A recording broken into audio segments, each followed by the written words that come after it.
Welcome to my YouTube channel Astha School Shivahar.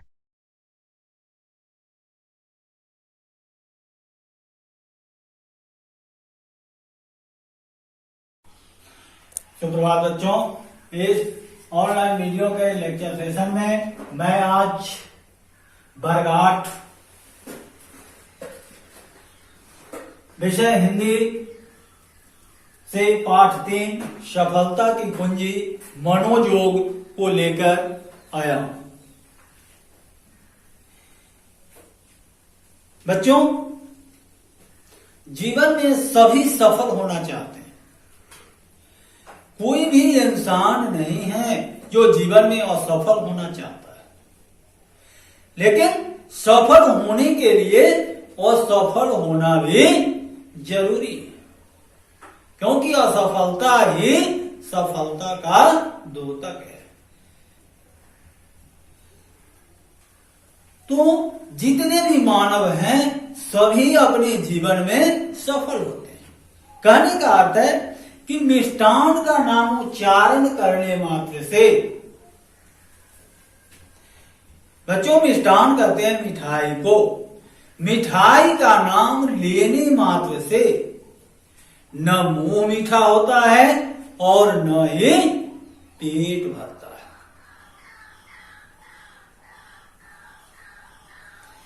जब मिष्टान को हम मुंह के अंदर डालेंगे तो हमारा मुंह मीठा होगा और पेट के अंदर जाएगा तो हमारा पेट भी भरेगा। तो कहने का अर्थ है कि आवश्यकता होती है विचार के नीति पूर्वक क्रियान्वयन की।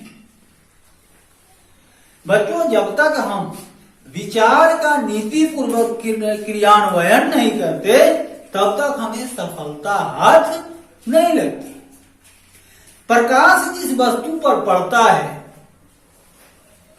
सूर्य का प्रकाश जिस वस्तु पर पड़ता है वह चमकने लगता है, और अंधेरे में हर वस्तु धुंधली हो जाती, उसमें चमक नहीं होता या अदृश्य भी हो जाती है, वह दिखाई भी नहीं देता। उसी प्रकार जिस व्यक्ति में ज्ञान की आभा होती है, यानी ज्ञान रूपी प्रकाश जिस व्यक्ति के ऊपर पड़ता है उसमें चमक होती है, और जिसके ऊपर यह प्रकाश नहीं होता वह धुंधला दिखाई देता है, उसमें चमक नहीं होता।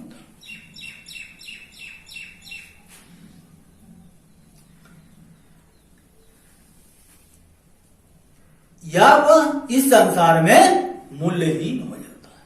बच्चों, कहने का अर्थ है कि जिसमें आभा है, ज्ञान की आभा है, उसमें चमक है, वह प्रकाशित होता है। जिसमें यह ज्ञान की आभा नहीं है उसमें अंधकार है, धुंधलापन है, यानी कहने का अर्थ है कि वह उपयोगी नहीं है, वह इस संसार में मूल्यहीन हो जाता है।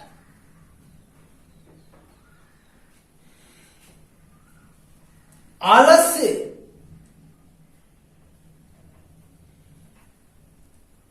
उपेक्षा, अस्त व्यस्तता यह जीवन की अंधकार है।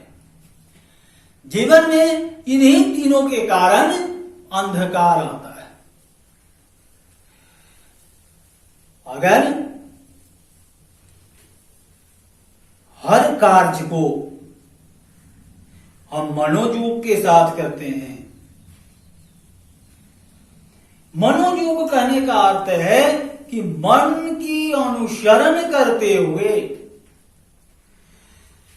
पूरे तन और मन से किसी कार्य को हम करते हैं तो उस कार्य में सुदृढ़ता आती है, उसकी गुणवत्ता अलग से दिखाई पड़ती है, अर्थात उसमें चमक होता है। कहने का अर्थ है कि यह मेरे द्वारा किया गया यह कार्य सफल होता है।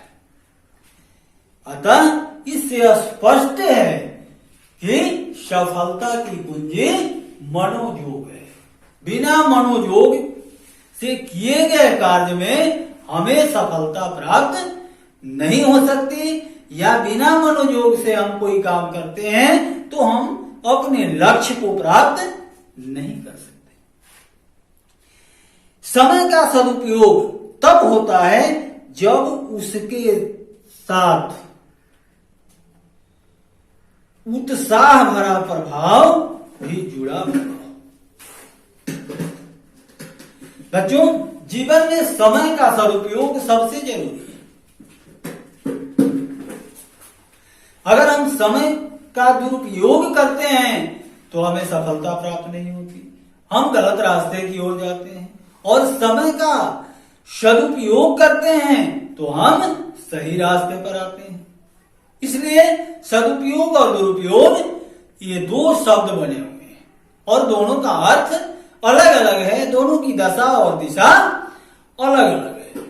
तो जीवन में समय का सदुपयोग करना हम सभी के लिए सबसे जरूरी है। और सदुपयोग तभी होता है जब हमारा जीवन उत्साह से भरा होता है, और हमारे जीवन में उत्साह तभी होता है जब हम मनोयोग से किसी कार्य की ओर बढ़ते हैं, तभी यह उत्साह आता है। काम हाथ में कुछ है। बच्चों, कहने का अर्थ है कि हम हाथ से कुछ कर रहे हैं, हमारी विचार प्रवाह किसी और दिशा में है, हाथ से कर रहे काम के प्रति नहीं है, तो हमारे द्वारा हाथ से किए गए काम में निश्चित रूप से सुदृढ़ता नहीं होगी, उसमें गुणवत्ता नहीं आएगा, उसमें वह चमक नहीं आ सकता, वह निश्चित रूप से वह कार्य गलत होगा। कार्य की गुणवत्ता तभी सिद्ध होती है जब पता चलता है कि कार्य कितने मनोयोग से किया गया है, कार्य करने में कितनी दिलचस्पी है करने वाले की, और काम के लिए किस तरह का प्रयास किया गया है कि उसमें किसी प्रकार की त्रुटियां ना हो। तो इस तरह से किए गए कार्य निश्चित रूप से सफल होते हैं। और दूसरी बात कि उस कार्य को करने में कितनी तत्परता बरती गई है, यानी कितनी सावधानी बरती गई है कि इस काम में किसी तरह का गुण दोष नहीं रह जाए, तो निश्चित रूप से ऐसे कार्य में गुणवत्ता होती है, वह कार्य सुदृढ़ होता है और वह सफल भी होता है। यदि काम मनोयोग पूर्वक संपादित हुआ है तो निश्चय ही वह कृति अपने आप में अलग होगी, उसका प्रकाश अलग होगा, उसकी सुदृढ़ता अलग होगी, उसकी गौरव और गरिमा अलग होगी, उसके गौरव गरिमा का बखान लोग अलग से ही करेंगे। जैसे कबूतर भी घोंसला बनाता है और अन्य पक्षी भी घोंसला बनाते हैं, लेकिन दोनों की घोंसला बनाने में जमीन आसमान का अंतर होता है। कबूतर टेढ़ी आदि लकड़ियां रखकर अपने बैठने और आराम करने का जगह बना लेता है और उसी में अंडे देता है। परिणाम क्या होता है कि घोंसले का बनावट सही नहीं होता, यानी घोंसला पूरे मनोयोग से कबूतर द्वारा बनाया गया नहीं होता, तो यह तेज हवा के झोंकों से उजड़ जाता है और उसमें दिए गए अंडे इस धरती पर गिरकर फूट जाते हैं, यानी नष्ट हो जाते हैं। लेकिन वही दूसरी पक्षियां अगर घोंसला बनाती है तो उसका बनावट इसके घोंसला से अलग होता है, क्योंकि वह पूरा मनोयोग पूर्वक बनाया गया होता है, सही आधार की तिनके लाकर बुने गए होते हैं और उन्हें सतर्कता पूर्वक एक दूसरे के साथ गूंथा गया होता है।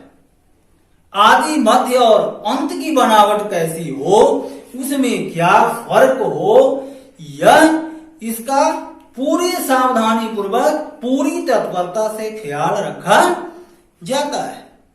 तो इसका परिणाम है कि हवा के तेज झोंके आने पर भी वह घोंसला नहीं उजड़ता, पक्षियां उसमें निवास भी करती है और अंडे भी देती है, उसके बच्चे भी होते हैं और सभी सुरक्षित उस घोंसले में होते हैं।